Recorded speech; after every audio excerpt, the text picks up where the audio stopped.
ಇಲ್ಲಿ ನಾವು ಒಂದು ಎಕ್ಸ್ಪೆರಿಮೆಂಟ್ ಮಾಡ್ತಾ ಇದ್ದೀವಿ to understand third law of motion. Procedure ಏನಂತ ಹೇಳಿದ್ರೆ, make arrangements as shown in the figure.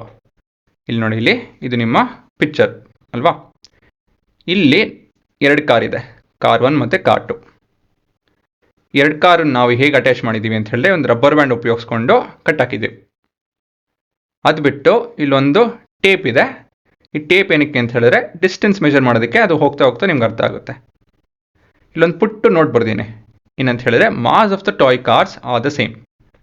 ಇದ್ರ ಮಾಸು M1 ಇದ್ದು ಇದು M2 ಅಂತ ಹೇಳಿ ಕರೆದಿತ್ತು ಅಂತ ಹೇಳಿದ್ರೆ ಇವೆರಡು ಮಾಸು ಒಂದೇ ಇದೆ, ಸರಿನಾ. ಇದೇನಕ್ಕೆ ಮುಖ್ಯ ಅಂತ ಹೇಳಿ ಮುಂದೆ ಹೋಗ್ತಾ ಹೋಗ್ತಾ ಗೊತ್ತಾಗುತ್ತೆ. ಈ ವಿಡಿಯೋದಲ್ಲಿ ಅಷ್ಟು ಗೊತ್ತಾಗಲ್ಲ. Hold one toy at a place and pull the other toy to a distance of 50 centimetre away from the first car and let go. ಒಂದನ್ನು ಹಿಡಿದು ಮತ್ತೊಂದನ್ನು ಹಿಂದೆ ಎಳೆದು ಬಿಡಬೇಕಾಗುತ್ತೆ, ಆಯಿತಾ. ಎರಡನ್ನೂ ಒಟ್ಟಿಗೆ ಬಿಡಬೇಕು. ಬಿಟ್ಟಾಗ ಏನಾಗುತ್ತೆ, ದೇ ವಿಲ್ ಕೊಲೈಡ್ ಅಂತ ಹೇಳಿದ್ರೆ ಡಿಕ್ಕಿ ಹೊಡೆಯುತ್ತೆ. ಎಲ್ಲಿ ಡಿಕ್ಕಿ ಹೊಡೆಯುತ್ತೆ ಅಂತ ಹೇಳಿ ನಾವು ನೋಡ್ಕೊಬೇಕು. Repeat step 2 and 3 by pulling the car to 60 and 70 centimetre apart, ಸರಿನಾ. ಇದು ನಿಮ್ಮ car 2, this is at 0 centimetre. ಇಲ್ಲಿ ಗೆರೆ ಕಾಣ್ತಾ ಇದೆಯಾ, ಇದು 70 ಸೆಂಟಿಮೀಟರ್ ದೂರದಲ್ಲಿದೆ. ಇದು 60, ಇದು 50, ಇದು 30, 25, 35, ಆಯಿತಾ. ಇದನ್ನು ಈ ವಿಡಿಯೋ ನೋಡ್ಬೇಕಾದ್ರೆ ನೀವು ಉಪಯೋಗಿಸ್ಕೊಳ್ಳಿ, ಚೆನ್ನಾಗಿ ಅರ್ಥ ಆಗುತ್ತೆ. ಈ ಮೆಜರ್ಮೆಂಟ್ಸ್ ಇದೆಯಲ್ಲ, ಇದು ಮನಸ್ಸಲ್ಲಿ ಇರಲಿ. ಇವಾಗ ಈ ವಿಡಿಯೋ ನೋಡಿ.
ಏನಾಯ್ತು ಹುಡುಗರ, ನಾನು 50ವರೆಗೂ ಎಳೆದು ಬಿಟ್ಟಾಗ 25 ಹತ್ರ ಡಿಕ್ಕಿ ಹೊಡೀತು.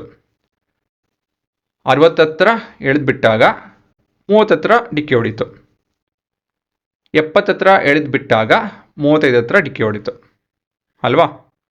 ಸೊ ನಮ್ಮ ಕನ್ಕ್ಲೂಷನ್ ಮತ್ತು ಅಬ್ಸರ್ವೇಷನ್ ಏನಂತ ಹೇಳಿದ್ರೆ, in all the 3 cases the car collided at the centre of the path connecting them ಅಲ್ವಾ. ಮಧ್ಯದಲ್ಲಿ ಹೊಡೀತು ಡಿಕ್ಕಿ ಎಲ್ಲನೂ. ನಾವು 50ಕ್ಕೆ ಎಳೆದಾಗ 25ರಲ್ಲಿ ಡಿಕ್ಕಿ ಹೊಡೀತು, 60ಕ್ಕೆ ಎಳೆದಾಗ 30ರಲ್ಲಿ ಡಿಕ್ಕಿ ಹೊಡೀತು, 70ಕ್ಕೆ ಎಳೆದಾಗ 35ರಲ್ಲಿ ಡಿಕ್ಕಿ ಹೊಡೀತು. ಏನು ಕನ್ಕ್ಲೂಡ್ ಮಾಡ್ಬೋದು ಇದರಿಂದ, ಏನು ಹೇಳ್ಬೋದು, ಈ ವಿ ಪುಲ್ಡ್ ಒಂದು ಕಾರ್ ಎಳೆದ್ರೂ while the holding the other both moved ಅಲ್ವಾ, ಎರಡೂ ಮೂವ್ ಆಯಿತು. Thus force never occur singly but always in pairs as a result of the action between 2 bodies ಅಂತ ಹೇಳಿದ್ರೆ, ನಾವು ಒಂದು ಕಾರ್ ಎಳೆದ್ರೂ, ಕಾರ್ 1 ಎಳೆದ್ರೆ ಅಂದ್ರೂ 2 ಕಾರ್ ಮೇಲೂ ಫೋರ್ಸ್ ಬೀಳ್ತಾ ಇದೆ, ಸರಿನಾ ತಪ್ಪ, ಸರಿ ತಾನೆ. ಫೋರ್ಸ್ ಬೀಳಿಲ್ಲ ಅಂತ ಹೇಳಿದ್ರೆ ಸುಮ್ಮನೆ ಹೇಗೆ ಮೂವ್ ಆಗುತ್ತೆ, ಸಾಧ್ಯ ಇಲ್ವಲ್ಲ. ಮತ್ತೊಂದು ಎಕ್ಸಾಂಪಲ್ ಅಂತ ಹೇಳಿದ್ರೆ, ಉದಾಹರಣೆ ಅಂತ ಹೇಳಿದ್ರೆ, ನೀವು ಗೋಡೆಗೆ ಹೊಡೀತು ಅಂತ ಹೇಳಿದ್ರೆ, ನೀವು ಹೊಡಿತಾ ಇರೋದು ಗೋಡೆಗೆ ಏಟ್ ಬೀಳುತ್ತಾ, ನಿಮ್ಗೆ ಏಟ್ ಬೀಳುತ್ತಾ, ಇಬ್ರಿಗೂ ಏಟ್ ಬೀಳುತ್ತಲ್ವಾ. ಸೊ ನೀವು ಹೊಡೆದಾಗ ನಿಮ್ಮಿಂದ ಅದು ಏಟ್ ಬೀಳ್ತಾ ಇರೋದು, ಆದರೂ ನಿಮಗೂ ಏಟ್ ಬೀಳುತ್ತೆ. So force will not occur in a single thing. ಬರೇ ಫೋರ್ಸ್ ಅಂತ ಬರಲ್ಲ, it always in pairs. For every action there is an equal and opposite reaction ಅಂತ ಹೇಳಿದ್ದೀರಾ, ಅದೇ ನಿಮ್ಮ ಥರ್ಡ್ ಲಾ. ಇಲ್ಲಿ ಆ್ಯಕ್ಷನ್ ಏನು, ನನ್ನ ಗಾಡಿ ಎಳೆಯೋದು, ರಿಯಾಕ್ಷನ್ ಏನು, 2 ಗಾಡಿನೂ ಮೂವ್ ಆಗ್ತಾ ಇದೆ, ಗೊತ್ತಾಯ್ತಾ. ನಾವು ಎಳಿತಾ ಇರೋದು ಒಂದು ಕಡೆಯಿಂದ, ಆದ್ರೂ ಬಿಟ್ಟಾಗ 2 ಕಡೆನೂ ಮೂವ್ ಆಗುತ್ತೆ. ಇದೇ ನಿಮ್ಮ ಥರ್ಡ್ ಲಾ ಆಫ್ ಮೋಷನ್, ಸರಿನಾ.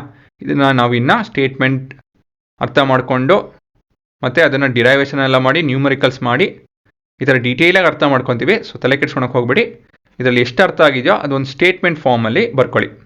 ನಿಮ್ಗೆ ಏನು ಅರ್ಥ ಆಗಿದೆಯೋ ಚಿತ್ರ ಬಿಡಿಸಿ ಅದು ಒಂದು ಸ್ಟೇಟ್ಮೆಂಟ್ ಬರ್ಕೊಳ್ಳಿ. ಆಯಿತಾ? ಹೆಡ್ಡಿಂಗ್ ಬರ್ಕೊಳ್ಳಿ ಎಕ್ಸ್ಪೆರಿಮೆಂಟ್ದು, ಒಂದು ಚಿತ್ರ ಬಿಡಿಸ್ಕೊಳ್ಳಿ. ಅದಾದಮೇಲೆ ಅಬ್ಸರ್ವೇಷನ್ ಮತ್ತು ಕನ್ಕ್ಲೂಷನ್ ಬರ್ಕೊಬೇಕು.